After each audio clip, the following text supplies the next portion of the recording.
Hey everyone, I hope you're doing well again today. We are going to be picking back up with Wonder. If you're following along in your book, we are on page 93, and this chapter is titled Major Tom. Out of the three of us, Miranda had almost always been the sweetest to August, hugging him and playing with him long after Ella and I had moved on to playing something else. Even as we got older, Miranda always made sure to try to include August in our conversations, ask him how he was doing, talk to him about Avatar or Star Wars or Bone or something like she knew he liked.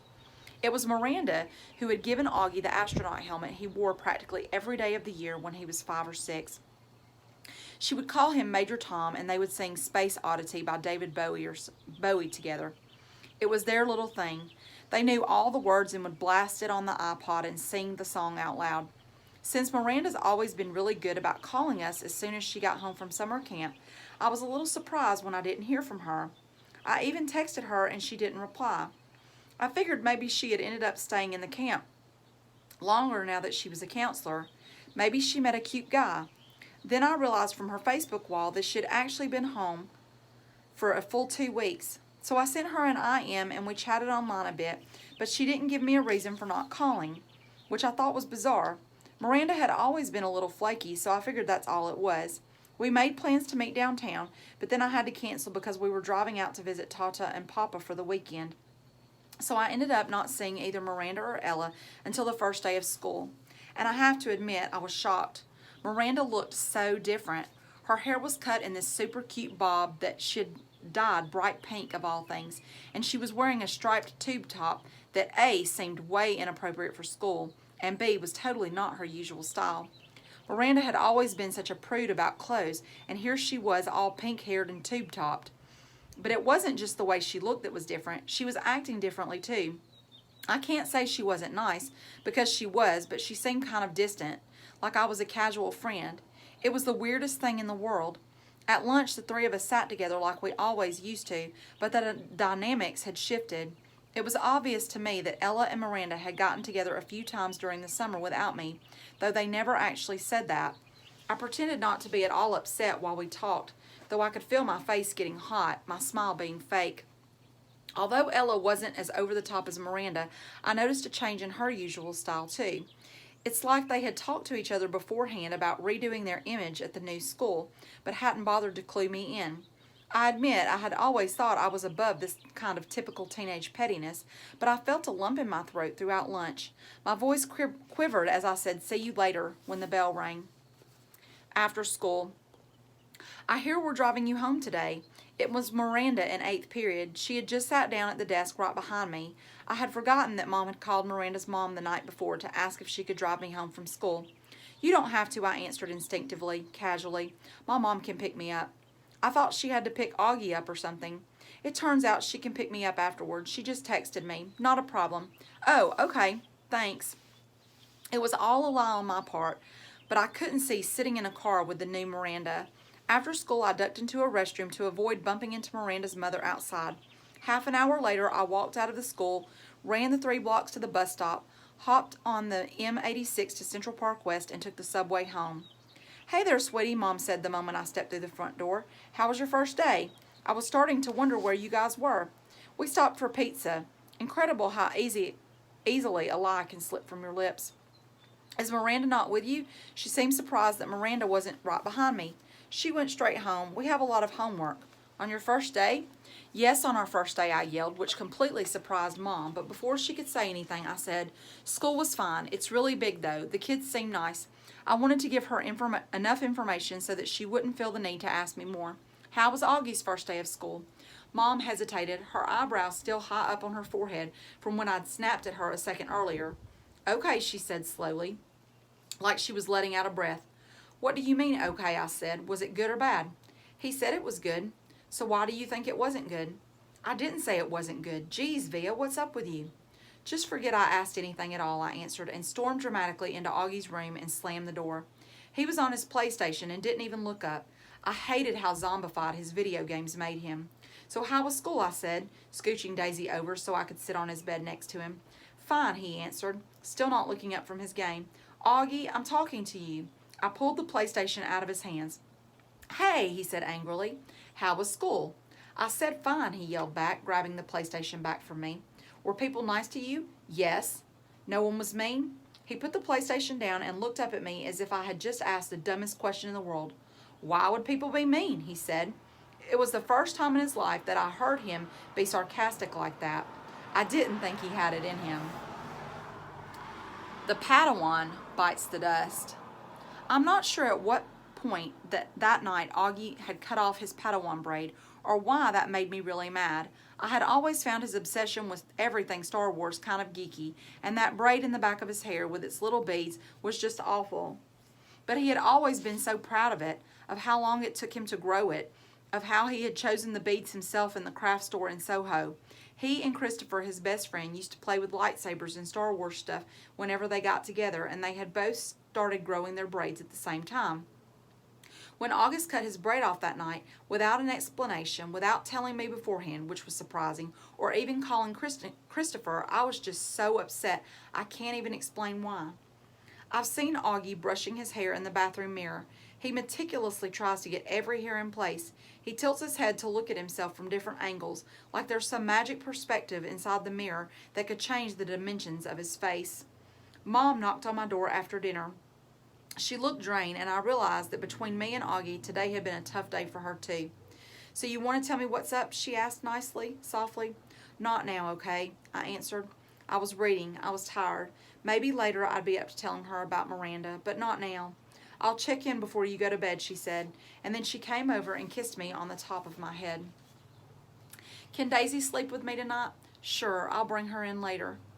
Don't forget to come back, I said as she left. I promise. But she didn't come back that night. Dad did. He told me Augie had had a bad first day and Mom was helping him through it. He asked me how my day had gone and I told him fine. He said he didn't believe me for a second and I told him Miranda and Ella were acting like jerks.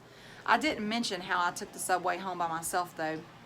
He said nothing tests friendship like high school and then proceeded to poke fun at the fact that I was reading War and Peace.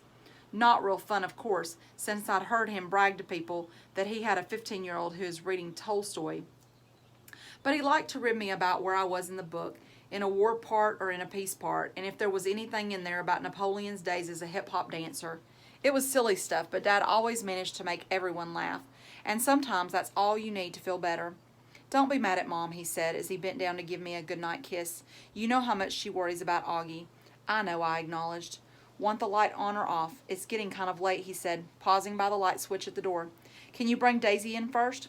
2 seconds later, he came back with Daisy dangling in his arms, and he laid her down next to me on the bed. Good night, sweetheart, he said, kissing my forehead. He kissed Daisy on the forehead, too. Good night, girlie. Sweet dreams. An apparition at the door. Once I got up in the middle of the night because I was thirsty, and I saw Mom standing outside Augie's room. Her hand was on the doorknob, her forehead leaning on the door, which was ajar. She wasn't going in his room or stepping out, just standing right outside the door, as if she was listening to the sound of his breathing as he slept. The hallway lights were out. The only thing illuminating her was the blue nightlight in August's bedroom. She looked ghost-like standing there, or maybe I should say angelic. I tried to walk back into my room without disturbing her, but she heard me and walked over to me. Is Augie okay? I said. I knew that sometimes he would wake up choking on his own saliva if he accidentally turned over on his back. Oh, he's fine, she said. Wrapping her arms around me, she walked me back into my room, pulled the covers over me, and kissed me goodnight. She never explained what she was doing outside his door, and I never asked. I wonder how many nights she stood outside his door, and I wonder if she's ever stood outside my door like that. Breakfast. Can you pick me up from school today? I said the next morning, smearing some cream cheese on my bagel. Mom was making August lunch, American cheese on whole wheat bread, soft enough for Augie to eat, while August sat eating oatmeal at the table. Dad was getting ready to go to work. Now that I was in high school, the new school routine was going to be that Dad and I would take the subway together in the morning, which meant he was having to leave 15 minutes earlier than usual. Then I'd get off at my stop and he'd keep going, and Mom was going to pick me up after school in the car. I was going to call Miranda's mother to see if she could drive you home again, Mom answered. No, Mom, I said quickly. You pick me up or I'll just take the subway. You know I don't want you to take the subway by yourself yet, she answered. Mom, I'm 15. Everybody my age takes the subway by themselves. She can take the subway home, said Dad from the other room, adjusting his tie as he stepped into the kitchen. Why can't Miranda's mother just pick her up again? Mom argued with him. She's old enough to take the subway by herself, Dad insisted. Mom looked at both of us. Is something going on? She didn't address her question to either one of us in particular. You would know if you had come back to check on me, I said spitefully, like you said you would. Oh, Via, said Mom, remembering now how she had completely ditched me last night.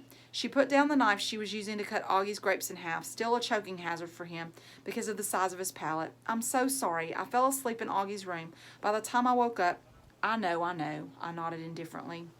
Mom came over, put her hands on my cheeks, and lifted my face to look at her.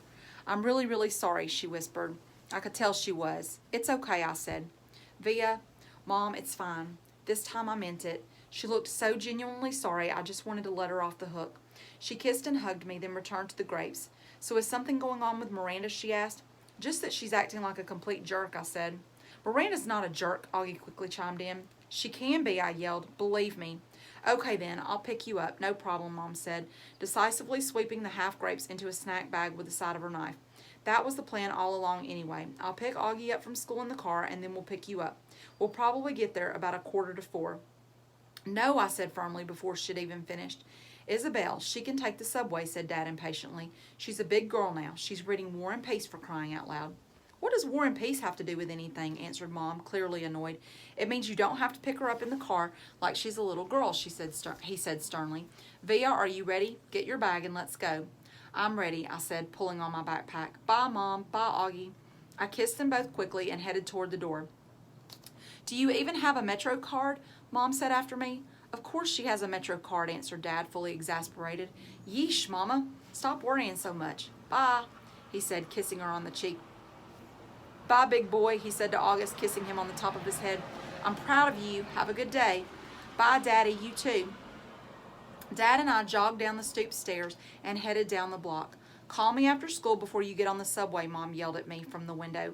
I didn't even turn around, but waved my hand at her so she'd know I heard her. Dad did turn around, walking backward for a few steps. War and Peace, Isabel, he called out, smiling as he pointed at me. War and Peace. Genetics 101.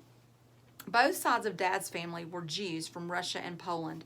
Papa's grandparents fled the pogroms and ended up in New York City at the turn of the century.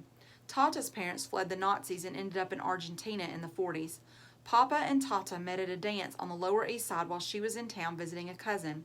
They got married, moved to Bayside, and had Dad and Uncle Ben.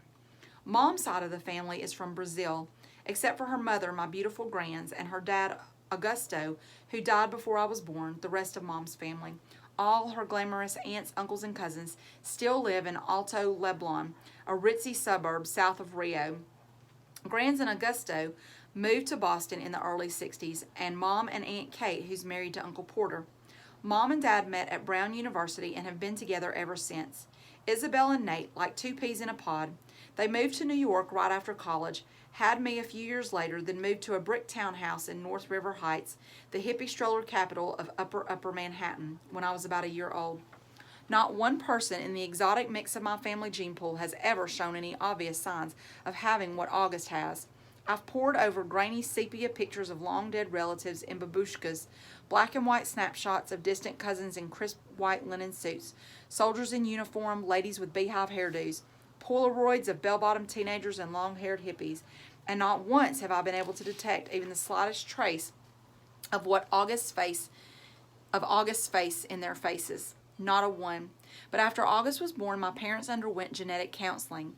They were told that August had what seemed to be a previously unknown type of mandibulofacial dysautosis caused by an autosomal recessive mutation in the TCOF1 gene, which is located on chromosome 5, complicated by a hemifacial microsomia characteristic of OAV spectrum.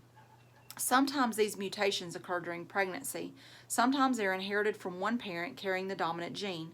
Sometimes they're caused by an interaction of many genes, possibly in combination with environmental factors. This is called multifactorial inheritance.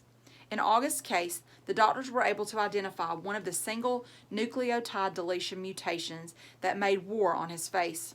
The weird thing is, though you'd never know it from looking at them, both my parents carry that mutant gene. And I carry it too. The Punnett Square. If I have children, there's a 1 in 2 chance that I will pass on the defective gene to them. That doesn't mean they'll look like August, but they'll carry the gene that got double dosed in August and helped make him the way he is. If I marry someone who has the same defective gene, there's a 1 in 2 chance that our kids will carry the gene and look totally normal, a 1 in 4 chance that our kids will not carry the gene at all, and a 1 in 4 chance that our kids will look like August.